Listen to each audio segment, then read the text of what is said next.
Public Domain. Michael Strogoff, by Jules Verne. Book 1, Chapter 6. Brother and Sister. However disastrous these measures might be to private interests, they were, under the circumstances, perfectly justifiable. "All Russian subjects are forbidden to leave the province." If Ivan Ogareff was still in the province, this would at any rate prevent him, unless with the greatest difficulty, from rejoining Feofar Khan, and becoming a very formidable lieutenant to the Tartar chief. "All foreigners of Asiatic origin are ordered to leave the province in 24 hours." This would send off in a body all the traders from Central Asia, as well as the bands of Bohemians, gypsies, etc., having more or less sympathy with the Tartars. So many heads, so many spies, undoubtedly affairs required their expulsion. It is easy to understand the effect produced by these two thunderclaps bursting over a town like Nizhny Novgorod, so densely crowded with visitors, and with a commerce so greatly surpassing that of all other places in Russia. The natives whom business called beyond the Siberian frontier could not leave the province for a time at least. The tenor of the first article of the order was express. It admitted of no exception. All private interests must yield to the public weal. As to the second article of the proclamation, the order of expulsion which it contained admitted of no evasion either. It only concerned foreigners of Asiatic origin, but these could do nothing but pack up their merchandise and go back the way they came.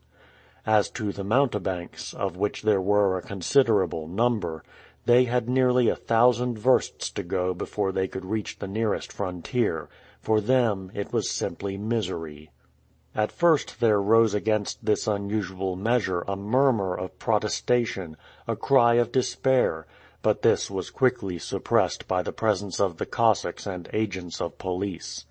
Immediately, what might be called the exodus from the immense plain began. The awnings in front of the stalls were folded up, the theaters were taken to pieces, the fires were put out, the acrobats' ropes were lowered, the old broken-winded horses of the traveling vans came back from their sheds.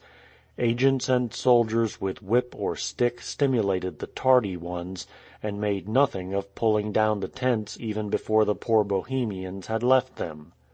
Under these energetic measures the square of Nizhny Novgorod would, it was evident, be entirely evacuated before the evening, and to the tumult of the great fair would succeed the silence of the desert. It must again be repeated, for it was a necessary aggravation of these severe measures, that to all those nomads chiefly concerned in the order of expulsion even the steppes of Siberia were forbidden, and they would be obliged to hasten to the south of the Caspian Sea, either to Persia, Turkey, or the plains of Turkestan. The post of the Ural, and the mountains which form, as it were, a prolongation of the river along the Russian frontier, they were not allowed to pass. They were therefore under the necessity of traveling 600 miles before they could tread a free soil. Just as the reading of the proclamation by the head of the police came to an end, an idea darted instinctively into the mind of Michael Strogoff. "What a singular coincidence," thought he, "between this proclamation expelling all foreigners of Asiatic origin, and the words exchanged last evening between those two gypsies of the Zingari race." "The Father himself sends us where we wish to go," that old man said. "But the Father is the Emperor. He is never called anything else among the people. How could those gypsies have foreseen the measure taken against them? How could they have known it beforehand, and where do they wish to go? Those are suspicious people, and it seems to me that to them the government proclamation must be more useful than injurious." But these reflections were completely dispelled by another which drove every other thought out of Michael's mind. He forgot the Zingaris, their suspicious words, the strange coincidence which resulted from the proclamation. The remembrance of the young Livonian girl suddenly rushed into his mind. "Poor child," he thought to himself, She cannot now cross the frontier." In truth the young girl was from Riga. She was Livonian, consequently Russian, and now could not leave Russian territory. The permit which had been given her before the new measures had been promulgated was no longer available. All the routes to Siberia had just been pitilessly closed to her, and, whatever the motive taking her to Irkutsk, she was now forbidden to go there. This thought greatly occupied Michael Strogoff. He said to himself, vaguely at first, that, without neglecting anything of what was due to his important mission, it would perhaps be possible for him to be of some use to this brave girl, and this idea pleased him. Knowing how serious were the dangers which he, an energetic and vigorous man, would have personally to encounter, he could not conceal from himself how infinitely greater they would prove to a young, unprotected girl. As she was going to Irkutsk, she would be obliged to follow the same road as himself. She would have to pass through the bands of invaders, as he was about to attempt doing himself. If, moreover, she had at her disposal only the money necessary for a journey taken under ordinary circumstances, how could she manage to accomplish it under conditions which made it not only perilous but expensive? "Well," said he, "if she takes the route to Perm, it is nearly impossible but that I shall fall in with her. Then I will watch over her without her suspecting it, and as she appears to me as anxious as myself to reach Irkutsk, she will cause me no delay." But one thought leads to another. Michael Strogoff had till now thought only of doing a kind action. But now another idea flashed into his brain. The question presented itself under quite a new aspect. "The fact is," said he to himself, "that I have much more need of her than she can have of me. Her presence will be useful in drawing off suspicion from me. A man traveling alone across the steppe may be easily guessed to be a courier of the Czar. If, on the contrary, this young girl accompanies me, I shall appear, in the eyes of all, the Nicholas Korpanoff of my podorojna. Therefore she must accompany me. Therefore I must find her again at any cost. It is not probable that since yesterday evening she has been able to get a carriage and leave Nijni Novgorod. I must look for her, and may God guide me." Michael left the great square of Nijni Novgorod, where the tumult produced by the carrying out of the prescribed measures had now reached its height. Recriminations from the banished strangers, shouts from the agents and Cossacks who were using them so brutally, together made an indescribable uproar. The girl for whom he searched could not be there. It was now 9 o'clock in the morning. The steamboat did not start till 12. Michael Strogoff had therefore nearly 2 hours to employ in searching for her whom he wished to make his traveling companion. He crossed the Volga again, and hunted through the quarters on the other side, where the crowd was much less considerable. He entered the churches, the natural refuge for all who weep, for all who suffer. Nowhere did he meet with the young Livonian. "And yet," he repeated, "she could not have left Nijni Novgorod yet. We'll have another look." He wandered about thus for 2 hours. He went on without stopping, feeling no fatigue, obeying a potent instinct which allowed no room for thought. All was in vain. It then occurred to him that perhaps the girl had not heard of the order.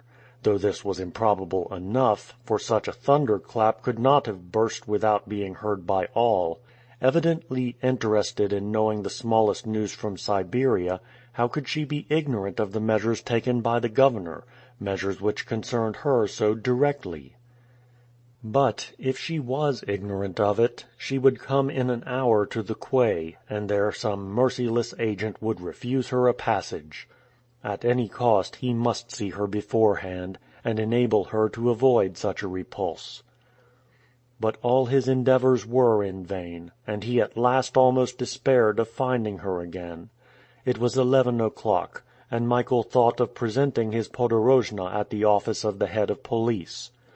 The proclamation evidently did not concern him, since the emergency had been foreseen for him, but he wished to make sure that nothing would hinder his departure from the town. Michael then returned to the other side of the Volga, to the quarter in which was the office of the head of police.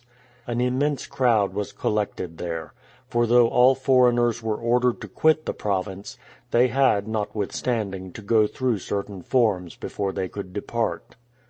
Without this precaution, some Russian more or less implicated in the Tartar movement would have been able, in a disguise, to pass the frontier, just those whom the order wished to prevent going. The strangers were sent away, but still had to gain permission to go.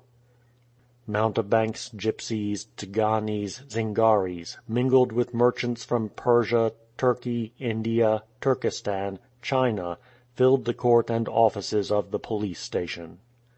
Every one was in a hurry, for the means of transport would be much sought after among this crowd of banished people, and those who did not set about it soon ran the great risk of not being able to leave the town in the prescribed time, which would expose them to some brutal treatment from the governor's agents.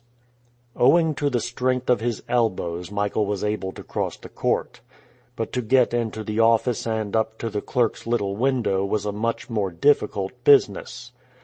However, a word into an inspector's ear and a few judiciously given roubles were powerful enough to gain him a passage.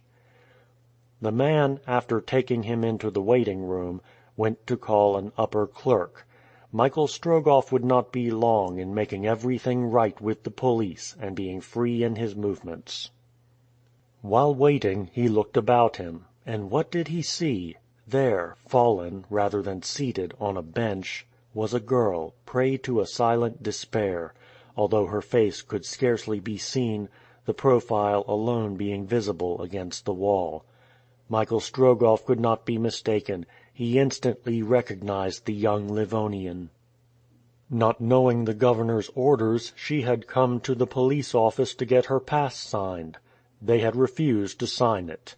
No doubt she was authorized to go to Irkutsk, but the order was peremptory. It annulled all previous authorizations, and the routes to Siberia were closed to her. Michael, delighted at having found her again, approached the girl. She looked up for a moment, and her face brightened on recognizing her traveling companion. She instinctively rose, and, like a drowning man who clutches at a spar, she was about to ask his help. At that moment the agent touched Michael on the shoulder. "The head of police will see you," he said. "Good," returned Michael, and without saying a word to her for whom he had been searching all day, without reassuring her by even a gesture, which might compromise either her or himself, he followed the man. The young Livonian, seeing the only being to whom she could look for help disappear, fell back again on her bench. 3 minutes had not passed before Michael Strogoff reappeared, accompanied by the agent. In his hand he held his podorojna, which threw open the roads to Siberia for him.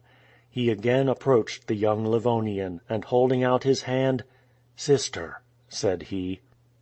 She understood. She rose as if some sudden inspiration prevented her from hesitating a moment.